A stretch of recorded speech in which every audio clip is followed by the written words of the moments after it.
तो आप सभी को मेरी तरफ से जय हिंद। आज हम लोग एसएससी सीएचएसएल के रिलेटेड ऐसी 5 इंपॉर्टेंट बातों को जानेंगे जो आपके लिए जानना काफ़ी ज़्यादा ज़रूरी है। तो आज की अगर टॉपिक की बात करें तो आज हम लोग top 5 mistakes to avoid in SSC CHSL exam, इसके बारे हम लोग बिल्कुल डिटेल में बात करेंगे। साथ ही साथ हम लोग आपका पसंद का भी सारी चीज़ों के बारे बताएंगे, इसीलिए ज़रूर से आप कमेंट कीजिएगा अगर आपको किसी भी तरीके का डाउट हो तो कमेंट करना मत भूलिएगा। तो अब हम लोग बढ़ते हैं आगे। तो यहाँ पे फर्स्ट स्टेप लिखा हुआ है। फर्स्ट स्टेप है आपका time management. It is very important just because आपका ऑलरेडी समय कम रहता है। अगर एक्चुअल में गवर्नमेंट जॉब करना है तो टाइम को अच्छे से मैनेज करना होगा। एग्ज़ाम से पहले हो या एग्ज़ाम के बाद, बिल्कुल सही बात है। अगर आपका एक्चुअल में गवर्नमेंट जॉब करना है तो आपको टाइम मैनेजमेंट को बिल्कुल अच्छे से सीखना होगा, क्योंकि आपके लिए काफ़ी ज़्यादा यूज़फुल है। टाइम मैनेजमेंट बहुत इंपॉर्टेंट होता है, इसीलिए टाइम मैनेजमेंट पे ध्यान ज़रूर से दीजिए, क्योंकि हर चीज़ों को ध्यान से समझिए, पढ़िए। ऑलरेडी सिर्फ 1 महीना बाकी है। अगर आप अभी भी नहीं पढ़ेंगे तो न जाने ऐसा कितना प्रॉब्लम्स है जो आपको फेस करना पड़ेगा, इसीलिए ज़रूर से आप पढ़ाई कीजिए। तो अब यहाँ पे देखिए, यहाँ पे लिखा हुआ है आपका सेकेंड मिस्टेक और थर्ड, फोर्थ, फिफ्थ मिस्टेक्स के बारे में। सेकेंड मिस्टेक है आपका टाइपिंग स्किल। टाइपिंग स्किल में मिस्टेक ये हो जाता है आपका कि बहुत सारे ऐसे लोग हैं जो कभी भी लैपटॉप नहीं चलाए होंगे, कभी भी कंप्यूटर नहीं चलाए होंगे, लेकिन तभी भी उनको प्रैक्टिस करना चाहिए, क्योंकि अगर आप प्रैक्टिस नहीं करेंगे अच्छे से तो वो आपका काउंट नहीं होता है। और ये बहुत ही इंपॉर्टेंट है आपको बचाने के लिए कि हाँ भाई आपका टियर 1 अच्छे से क्लियर हो जाए। ये चीज़ के लिए ये बहुत ही इम्पॉर्टेंट होता है, इसलिए टाइपिंग टेस्ट में पास होना आपके लिए बहुत ज़्यादा ज़रूरी है।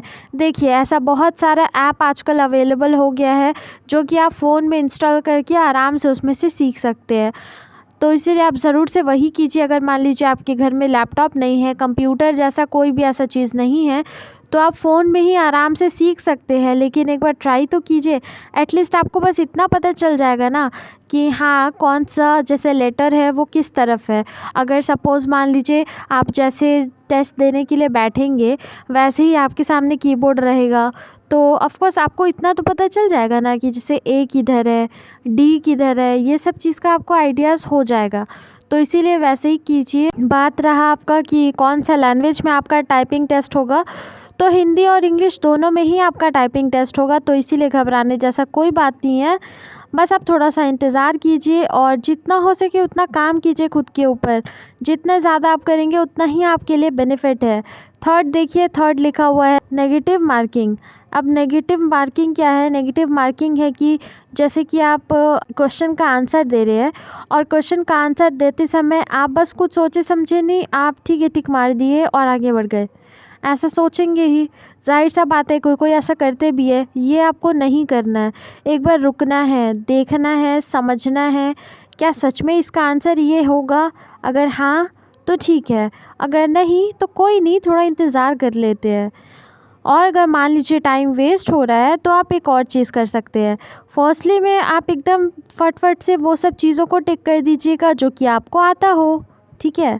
उसके बाद जितना भी ऐसा क्वेश्चंस बचेगा जो कि आपके लिए टफ़ है, उन सब चीज़ों को आप सॉल्व करना शुरू कीजिएगा, क्योंकि उससे क्या होगा कि आपको टाइम भी मिल जाएगा कि हाँ अब आप इस क्वेश्चन पे 2 मिनट लगा सकते हैं।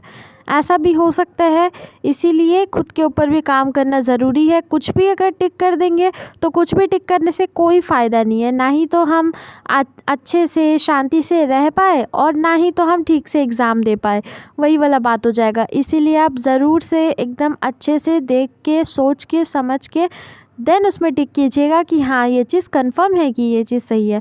हाँ कोई कोई हो सकता है थोड़ा ज़्यादा आगे पीछे हो जाता होगा, होता भी होगा, नहीं भी होता होगा, बहुत लोगों का दिमाग नहीं भी काम करता होगा, बट आप इतना जान लीजिए कि आप इस चीज़ से कुछ ना कुछ सीखेंगे ज़रूर। एग्ज़ाम में बैठने से, वहाँ पे बैठने से आप ऐसा चीज़ सीखेंगे जो कि आप कभी सोचे भी नहीं होंगे। इसीलिए जाइएगा भी और आराम से बैठ करके हर चीज़ों को फॉलोअप कीजिएगा, ठीक है।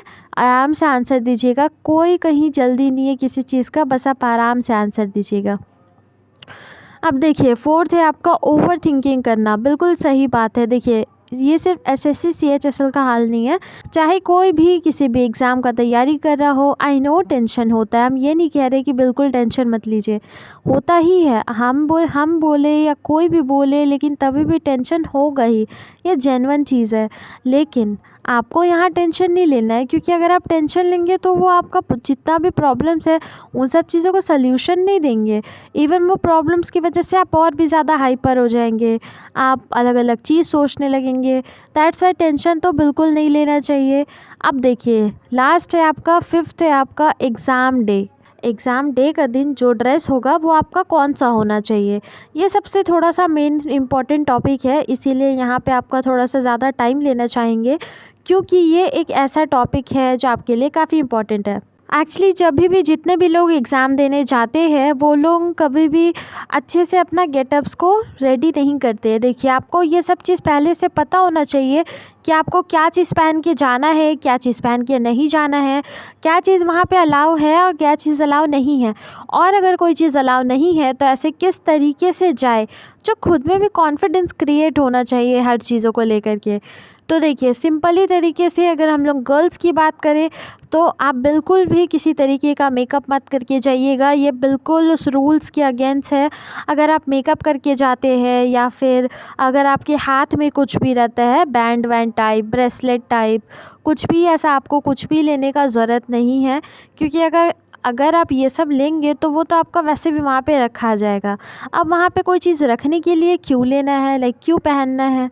इसीलिए ज़रा सा भी वैसा कुछ भी मत कीजिएगा, कोई मेकअप वेकअप मत करके जाइएगा। सिंपली शॉर्ट कुर्ती, एक जीन्स या लेगिंग्स एज योर विश, और एंड दैट्स ऑल। उसके आगे एक आप दुपट्टा ले सकते, स्टॉल ले सकते हैं। ये हो गया क्या, ये आपका एकदम सटन सा हो गया, जिसमें आपको ज़्यादा टाइम भी नहीं लगेगा और फटाक से हो जाएगा। मतलब आपको इसमें ज़्यादा रेडी भी नहीं होना पड़ेगा और आप कंफर्टेबल हो कर के आराम से सोच सकेंगे और लिख सकेंगे। और बॉयज़ का तो नॉर्मल है, बॉयज़ तो वैसे भी कभी ऐसा कुछ मेकअप वेकअप नहीं करते, वो तो हमेशा जीन शर्ट ही पहन के जाते हैं और यही उनके लिए बेस्ट है। लेकिन गर्ल्स के लिए स्पेशली है ये कि आप बिल्कुल भी ऐसा लापरवाही मत कीजिएगा। कभी कभी ये जो रहता है ना, ये आपका रिजेक्शन का कारण भी बन सकता है।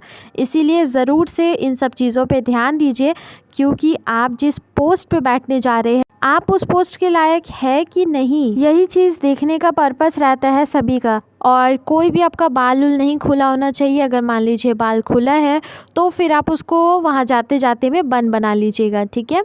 और अदरवाइज़ आई थिंक नहीं, आई एम श्योर वहाँ पे खुलवाए उससे पहले आप खुद ही घर से अपना नोज़ रिंग वगैरह वो सब चीज़ खोल के ही जाइएगा, क्योंकि ये सब चीज़ भी अलाउ नहीं होता है, तो इसीलिए ये भी खोल के जाइएगा, ठीक है। That's all. अगर आपको ये छोटा सा इन्फॉर्मेशन पसंद आया हो तो आप इस वीडियो को लाइक कीजिए, इस चैनल को सब्सक्राइब कीजिए और जितना हो सके उतना शेयर कीजिए अपने दोस्तों के साथ। और हाँ, अगर आपको किसी तरीके का डाउट हो तो आप कमेंट करना मत भूलिएगा, क्योंकि हम आपको सारे कमेंट्स का जवाब देते हुए आपको और भी चीज़ों के बारे डिटेल में समझाते हैं, तो इसीलिए कमेंट करना मत भूलिएगा। अगर हम लोग बात करें इस चैनल की तो यहाँ पे मिलेगा आपको डेली जॉब नोटिफिकेशन, फॉर्म भरने की स्टेप बाय स्टेप गाइडलाइंस और भी बहुत कुछ, वो भी बिल्कुल फ्री में। उसके लिए आपको बस एक सब्सक्राइब करना होगा। That's all. तब तक के लिए जय हिंद। कल हम फिर आएंगे ऐसी और इंटरेस्टिंग वीडियोज़ के साथ।